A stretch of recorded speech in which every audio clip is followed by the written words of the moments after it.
بنی اسرائیل کے ہزاروں اولیاء کرام میں سے ایک کا نام شیروین تھا۔ شیروین القدوس کے نواح میں ہزاروں ایکڑ اراضی کا مالک تھا، جس میں زیتون کے درخت سر اٹھائے اپنے مالک کی دولت و حشمت کی گواہی دے رہے تھے۔ ہزاروں کی تعداد میں مویشی اور نہ جانے کتنی بیویاں اور کنیزیں تھیں۔ نوکروں کی تعداد بھی کچھ کم نہ تھی۔ اسے اولاد کی نعمت بھی حاصل تھی۔ وہ عیش و آرام کے ساتھ زندگی بسر کر رہا تھا کہ ایک دن نہ جانے اس کے دل میں کیا سمائی کہ وہ سب کچھ چھوڑ کر ویرانے کی طرف نکل گیا۔ اور پھر جب کچھ دل کو سکون ہوا تو وہ ایک پہاڑی کی چوٹی پر جا کر خدا کی عبادت میں مصروف ہو گیا۔ کھانا پینا سب کچھ بھول کر صرف اور صرف عبادت ہی اس کی مصروفیت تھی۔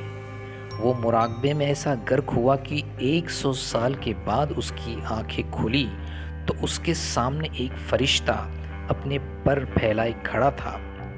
اس نے فرشتے کی طرف بڑی ناگواری سے دیکھا جو اس کی عبادت میں خلل انداز ہوا تھا۔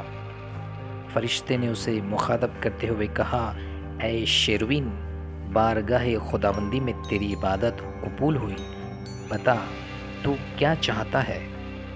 شیروین نے فرشتے کی طرف حقارت سے دیکھتے ہوئے کہا، اسے کہو کہ میرے ساتھ انصاف کرے۔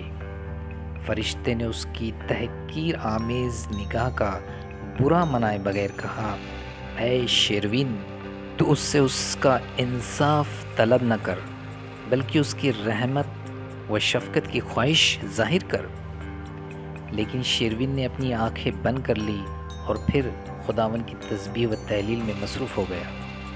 فرشتے نے اس کی طرف افسوس سے دیکھا اور اپنے پر پھڑپھڑائے اور آسمان کی طرف پرواز کر گیا۔ شیروین نے مزید 100 سال عبادت میں گزار دیے۔ اس کی کیفیت سے گھبرا کر درندے اور پرندے بھی کسی اور جانی پرواز کر گئے۔ پہاڑی پر ہر جاندار بے جان ہو گیا، یہاں تک کہ جھاڑیاں اور درخت بھی نابود ہو گئے۔ 100 سال پورے ہوئے تو فرشتے نے پھر اپنے پر فڑفڑا کر اسے بیدار کیا۔ شیروین نے ناگواری سے اپنی آنکھیں کھولی۔ اس کی نگاہوں میں جلال بھی تھا کہ فرشتہ پر بھی کپ کپی طاری ہو گئی۔ شیروین نے غصے سے کہا، اب تو کیا لینے آیا ہے؟ فرشتے نے نرمی سے جواب دیا، اے شیروین، تیری عبادت نے قبولیت کا شرف حاصل کر لیا، اب کیا مانگتا ہے؟ شیروین نے جواب دیا، اس سے کہو کہ میرے ساتھ انصاف کرے۔ فرشتہ گویا ہوا، شیروین ضد نہ کر، لیکن شیروین اپنی ضد پر اڑا رہا۔ فرشتے نے اس کی طرف افسوس سے دیکھا اور اپنے مرکز کی طرف پرواز کر گیا۔ لیکن شیروین اس پہاڑی کی چوٹی پر عبادت میں مصروف ہو گیا۔ اسے صدیاں گزر گئی کسی جاندار کی آواز سنے ہوئے۔ پہاڑی تو ویسے بھی پرندوں اور درندوں سے محروم ہو گئی تھی۔ ہوا بھی اس پہاڑی کے قریب آتے ہوئے ڈرنے لگی۔ وہ پہاڑی سے دور دور ہی رہتی۔ اپنے اہل و عیال، مال و منال کو تو وہ 2 صدی قبل ہی بھول گیا تھا۔ اب ترک خواہشات کی اتنی بلندیوں پر تھا کہ آسمانوں پر عبادت میں مصروف فرشتے بھی اس کا احترام کرنے لگے، لیکن اس کے قریب آنے سے گریز کرتے رہے۔ جذب درود کی اس کیفیت میں مزید 100 سال گزر گئے تو فرشتہ پھر نازل ہوا۔ اس نے زور سے اپنے پر فڑفڑائے تو شیروین کو سخت غصہ آیا، لیکن اس کے کچھ بولنے سے پیشتر ہی فرشتہ نے نہایت احترام سے کہا، اے اللہ کے دوست، خدا تم سے بے پناہ خوش ہے۔ اس نے ارشاد فرمایا کہ تو جو مانگے گا، خدا کے برگزیدہ بندے سلیمان کا انتقال ہو گیا ہے، تجھے اس کی بادشاہت اس کی تمام ملکیت کے ساتھ ہی دی جا سکتی ہے۔ تیرے بیوی بچے دوبارہ زندہ کیے جا سکتے ہیں اور تیرے باغات بھی سرسبز و شاداب کیے جا سکتے ہیں۔ تو جس چیز کی خواہش کرے گا وہ تجھے ضرور ملے گی۔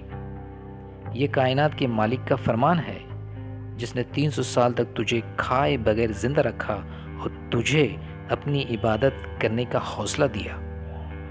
شیروین نے فرشتے کو گھور کر دیکھا اور کہا، ان تمام چیزوں کو تو میں چھوڑ چکا ہوں۔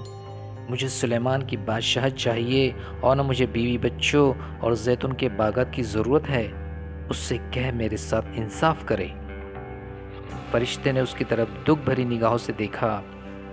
اللہ وعدہ کر چکا ہے کہ تم جس چیز کی خواہش کرو گے وہ تجھے ضرور ملے گی۔